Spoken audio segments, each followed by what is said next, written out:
किसकी बनाइएगा? सत्ता किसकी बनाइएगा? अच्छा, सत्ता किसकी बनाइएगा? सत्ता किसकी बनाइएगा? सीधा सीधा।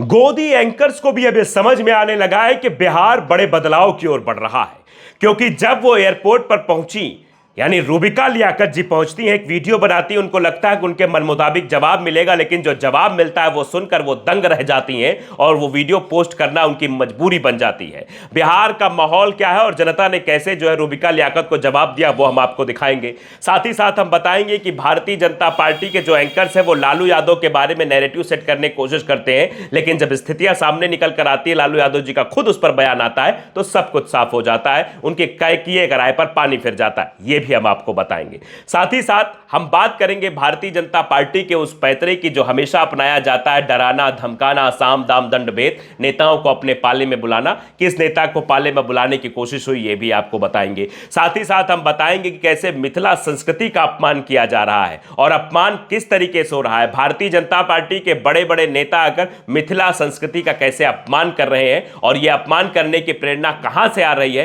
कैसे मैथिली ठाकुर ने भी मिथिला का अपमान किया, यह सब कुछ आज हम आपको बताएंगे, तो वीडियो बने रहिएगा। नमस्कार, आपके साथ मैं हूं आदित्य कुमार और आप देख रहे हैं the live TV. The live TV, सच सबसे आगे। सबसे पहले बात करेंगे रूबिका लियाकत के उस वीडियो की। रूबिका लियाकत को लगा होगा कि बिहार में आकर हम वीडियो बनाएंगे तो हमारे पक्ष यानी साहब के पक्ष की वो बातें निकलकर सामने आएंगी और साहब का रुतबा भी निकलकर सामने आ जाएगा। लेकिन जो जवाब मिला वो जवाब शायद उस सापेक्ष नहीं रहा जो वो चाहती थी और फिर बिहार के रुझान की बात करने लगी। जरा आप ये पहले वीडियो देख लीजिए। शायद रूबिका को भी ये समझ में आने लगा था कि अब बहुत कुछ बड़ा होने वाला है इस बार बिहार में। ये वीडियो देखिए। रूबिका लियाकत ने एक्स पे पोस्ट करते हुए लिखा कि ये चुनाव बहुत ही दिलचस्प होने वाला है। पहला रुझान क्या है, जरा ये वीडियो पहले आप देखिए। ये दरभंगा हवाई अड्डे का है। वहां से बाहर रूबिका लियाकत निकल रही तो बाहर टैक्सी वाले हैं, उन्हीं से बातचीत हुई है। देखिए वीडियो जरा।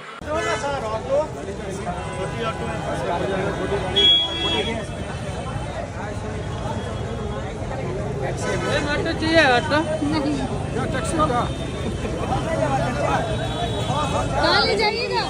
जहाँ ले चलिएगा कहाँ जाएंगे? अच्छा, सत्ता किसकी बनाइएगा? सत्ता किसकी बनाइएगा? राजद में जाएंगे भाई, सीधा सीधा। सीधा। हाँ। सुना आपने?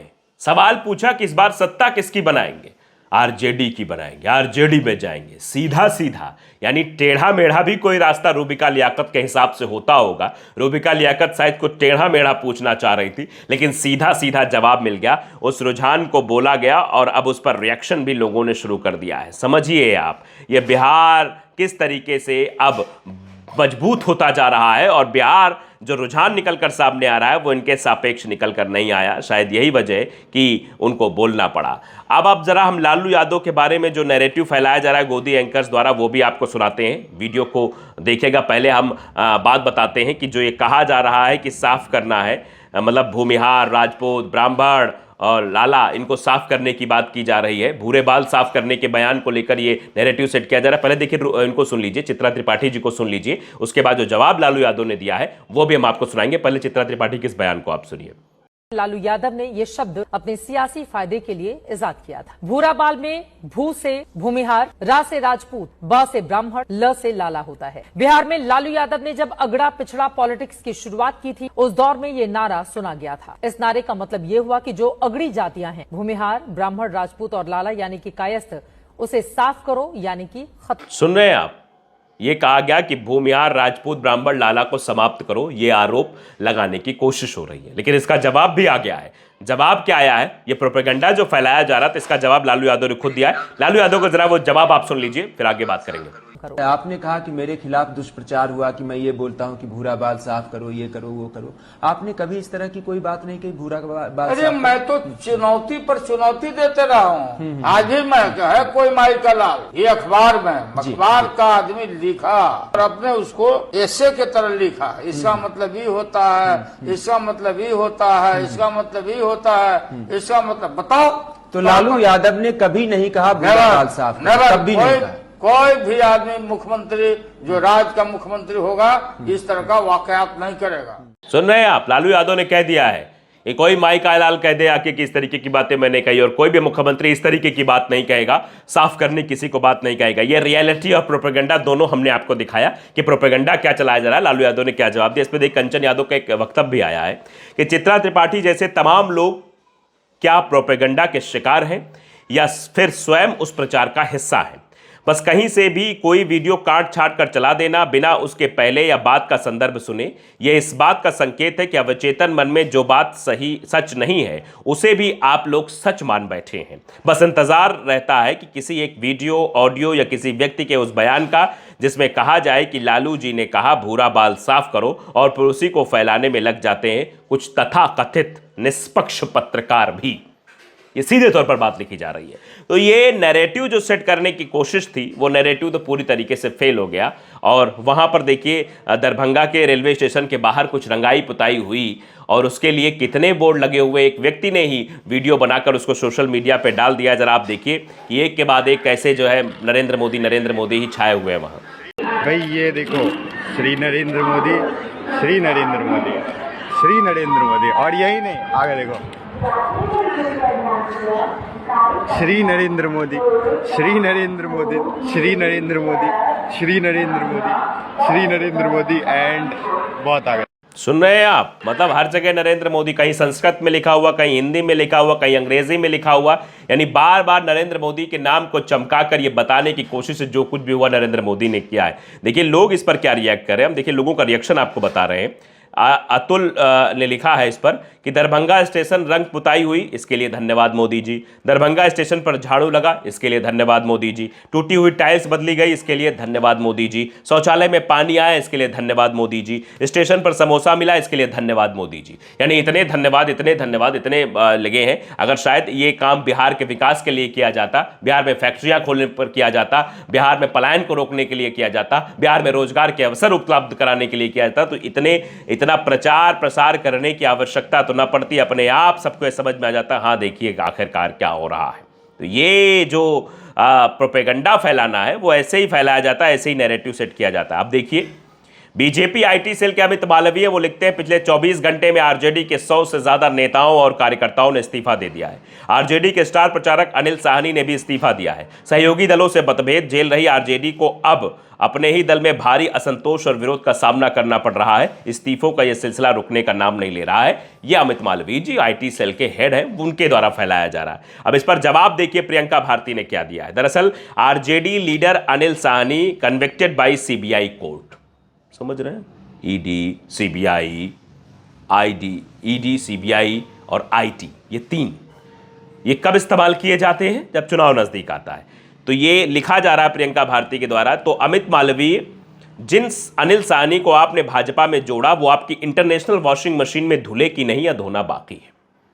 क्यों लिखा जा रहा है? इंटरनेशनल वॉशिंग मशीन यानी धुल के आ जाओ, इधर आ जाओ, इस पार्टी में आ जाओ, उस पार्टी को छोड़ दो तो आप दूध के धुले हो जाओगे। तब भारतीय जनता पार्टी के लिए दाग अच्छे है वाला स्लोगन कि दाग अच्छे हैं, लेकिन जब तक दूसरी पार्टी में रहोगे तब तक ईडी है, सीबीआई है, आईटी है, सब कुछ आपको परेशान करके रख देगा और उसी को मुद्दा बनाया जाएगा। देखिए आरजेडी के इस नेता, लेकिन जैसे ही वो पार्टी में पाला बदल लेंगे वॉशिंग मशीन से उनके सारे दाग धुल जाएंगे या दाग भी लगे भी रहेंगे तो भारतीय जनता पार्टी ये कहेगी ये दाग तो अच्छे हैं, इन दागों का लगना जरूरी भी है, ये लगे रहने चाहिए, कुनबा बढ़ना चाहिए। तो आप इससे भारतीय जनता पार्टी का नैरेटिव भी समझ सकते हैं। अब चलिए बात करते हैं बिहार की एक बड़ी सिंगर है जो कभी 5 लाख रुपए लेने के लिए कार्यक्रम करती थी और अपने गांव के लोगों के लिए कार्यक्रम इसलिए नहीं किया छठ का कि वो 2 लाख रुपए ही दे पा रहे थे। गांव के लोगों ने इकट्ठा किया, इसके लिए मना कर दिया। अब हर जगह वो फ्री में छठ के गीत गाते हुए नजर आती हैं, लेकिन उनके द्वारा और उनके मंच पर है जहां पर बैठी थी उनका अपमान किया गया। किसका अपमान किया गया? मिथिला संस्कृति का अपमान किया, पगड़ी का अपमान किया, पग का अपमान किया गया। आप जानते हैं पगड़ी सर पर रखी जाती है और सर पे ही इज्जत होती है। उस इज्जत का कितना बड़ा अपमान किया गया है। जरा ये वीडियो पहले आप देखिए कि किस तरीके से कहा जा रहा है कि ये पग नहीं बल्कि मिथिला की संस्कृति मैथिली को बताया जा रहा है, यानी खुद का महिमा मंडन कराया जा रहा है। जरा ये वीडियो पहले आप देख लीजिए स्क्रीन पर। पे किया ना। ये पर्व क्या है? सम्मान है ना। ये पगड़ी क्या है? मिथिला का सम्मान है? नहीं, मिथिला का सम्मान ये नहीं, मिथिला का सम्मान ये है मिथिला का सम्मान। देख रहे हैं आप, मतलब चुनाव जीतने के लिए मैथिली को मिथिला का सम्मान बताया जा रहा, अच्छी बात है, लेकिन उस पग का अपमान, उस पगड़ी को फेंक कर मिथिला का अपमान करने वाले नेताओं को क्या कभी बिहार की जनता माफ करेगी? क्या कभी बिहार की जनता ये कहेगी कि मिथिला संस्कृति का जो पग है, उस पग का अपमान किया जा रहा है और मिथिला संस्कृति के सम्मान को अपमानित किया जा रहा है और बताया जा रहा है कि मिथिला संस्कृति का असली सम्मान जो है वो मैथिली ठाकुर है? किसी व्यक्ति पर सम्मान कैसे आकर टिक सकता है, ये नहीं समझ में आता है। कल तक यही मैथिली ठाकुर 5-5 लाख रुपए अपने गांव में प्रोग्राम करने के लिए मांग रही थी, तब ये कहां थी बोलने के लिए, और इनको हिम्मत कहां से मिलती है? और उसके बाद चीजें निकलकर सामने कहां आ रही, आप देख लीजिए जरा ये तस्वीर, जरा एक और देखिए, एक और वीडियो मैं आपको दिखाना चाहूंगा। स्क्रीन पर आपके वीडियो है, देखिए किस तरीके से मुस्कुरा रही है मैथिली ठाकुर। और मैथिली ठाकुर कर क्या रही, ध्यान देना जरा, मैं लाल घेरा आपको दिखा रहा हूं, देखिए जरा, ये जो हाथ में जो मखाना लेकर बैठी हैं, उसमें जो है मखाना किस में रखा हुआ है? ये मिथिला की संस्कृति के सम्मान के पग पर रखा हुआ, यानी मिथिला का जो सम्मान है, जो संस्कृति है, उसका जो पग है, उसको कटोरा बना दिया गया है। कटोरा जिसमें मखाना रखा जा रहा है। जरा ध्यान से इस वीडियो को देखिए और आप ये अंदाजा लगाइए कि ये क्या सही है या गलत। देखिए जरा किस तरीके से, और वीडियो में दिखाता हूं आपको कैसे मुस्कुरा कर ये बात कर रही है। आपकी स्क्रीन पर ये वीडियो है, देख लीजिए कैसे मखाना जो है वो कहां रखा गया है, उसी पग पर जो सम्मान के लिए पहनाया गया था मैथिली ठाकुर को। जिस चीज के लिए सम्मानित किया जाता है उसको बहुत ही सम्मानित तरीके से रखा जाना चाहिए। ये मिथिला की संस्कृति है मैथिली ठाकुर जी, जिस पर आप मखाना ले रही हैं। आपको और कुछ नहीं मिला, आपको अपना आंचल नहीं दिखा कि आंचल में ले लीजिए, या फिर और कोई सामग्री नहीं दिखी उसमें ले लीजिए। आपने मिथिला के सम्मान जो मिला आपको, जो पग मिला, क्योंकि आप अभी कार्यक्रम में थी, तो कार्यक्रम में इसी पग का अपमान किया, इसी पग को फेंका गया, तो खुद को सर्वश्रेष्ठ समझते हुए मैथिली ठाकुर ने इस तरीके से मिथिला की संस्कृति का अपमान किया है। इस वीडियो को लेकर लोग रिएक्ट भी करें। देखिए लिख रहे हैं, अजीत लिखते हैं, क्या आपने सोचा कि जो ये विधायक वहां पर आई थी केतकी सिंह, उनको जो है कैसे ये शक्ति कहां से मिली इस पग का अपमान करने की? खुद मैथिली ठाकुर से। देखिए गायिका कैसे पग को थाली बना देती हैं, उसमें मखाना रखती हैं। क्या आपको अब भी लगता है कि सौराठ सभा गाछी पर इनकी अनर्गल टिप्पणी भूल थी? नहीं, ये परिवार ही स्वार्थी है। मिथिला मैथिलों की भावना का इस्तेमाल अपने लाभ के लिए करता है, फिर उनको ही नीचा दिखाता है। ये बिहार की जनता लिख रही है, बिहार के लोग लिख रहे हैं कि इस तरीके से अपमान ये कैसे सहेगा हिंदुस्तान और कैसे सहेगी बिहार की जनता जो वहां पर हो रहा है। एक और तस्वीर आपको दिखाते हैं गोदी एंकर की, सबसे बड़ी तस्वीर, क्योंकि शुरुआत हमने गोदी एंकर से की तो अंत भी करना चाहते हैं इस स्टोरी का। देखिए आप, बोले भारत ने लिखा है, क्या पता बाद में चाट लिया हो, हमारे पास फोटो ना आया हो।